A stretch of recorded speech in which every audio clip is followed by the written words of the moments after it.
Hi all. So in my tank, recently I got a couple shrimps, maybe like a month and a half ago, from a breeder in California, and these two shrimps maybe seemed a little weaker, and my water could have been a little bit dirty. So there was one shrimp that developed rust disease. If you don't know what this is, it's a set of bacteria that affects your shrimps internally, and the physical thing the shrimp's body does is to develop these little rust spots, and if these rust spots are left untreated, it could be detrimental to that single shrimp as well as the rest of your water column, and thus the rest of your shrimps. So to mitigate the growth of the rust disease, or the bacteria that causes the rust disease, we can freeze that by using H2O2, otherwise known as hydrogen peroxide. What I have here is a 10-gallon tank, and with a 10-gallon tank, you'll use up to 15 milliliters of hydrogen peroxide, and that's if it's pure 10 gallons, nothing else. So of course the volume of all of your decorations and rocks and substrates, that'll subtract from that. So in theory, this 15 milliliters to your 10 gallons, this is half the maximum dosage that shrimp can take.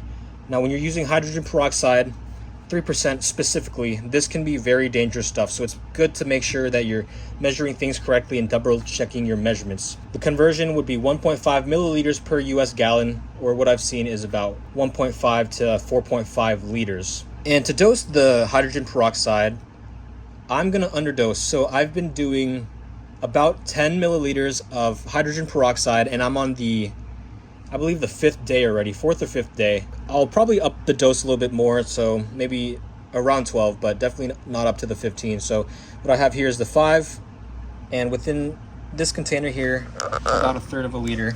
You definitely do want to dilute this, because if you decide to pour a dilution of H2O2 to H2O, and if that higher concentration of H2O2 touches your shrimp, there's a higher likelihood of that shrimp being killed. Dilute that, and you'll want to do this for minimum 3 days, but I've heard up to 7.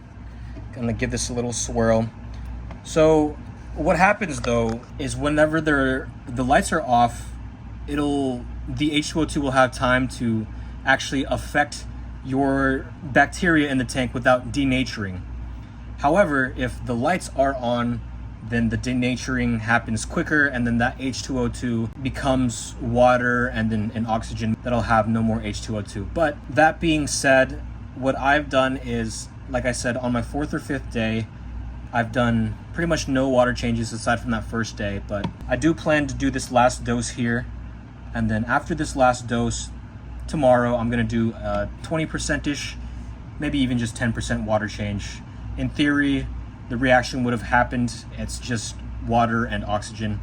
But I'm gonna go ahead and do a water change because I do have buried shrimps that are about to pop, and I wanna keep my parameters more stable, and I just don't want the potential of having H2O2 in here, which it's not likely. But before you get started, make sure you'll have the filters off. You don't want the H2O2 entering your filter and potentially killing all of your nitrifying bacteria. So I have that off.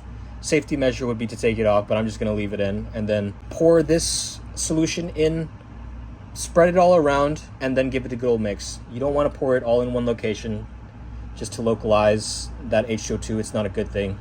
So you want to avoid that by spreading that all over and then turning off the lights. After the lights are turned off, set a timer for an hour.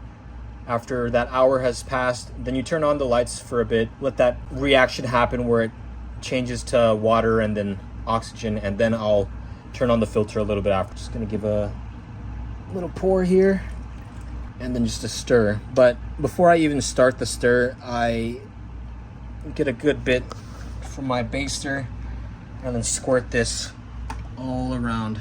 Being on the 4th or 5th day, I've actually seen that the rust disease slows down. So it's actually that shrimp right there that has rust disease, and I'll input some of that information or the photos after this.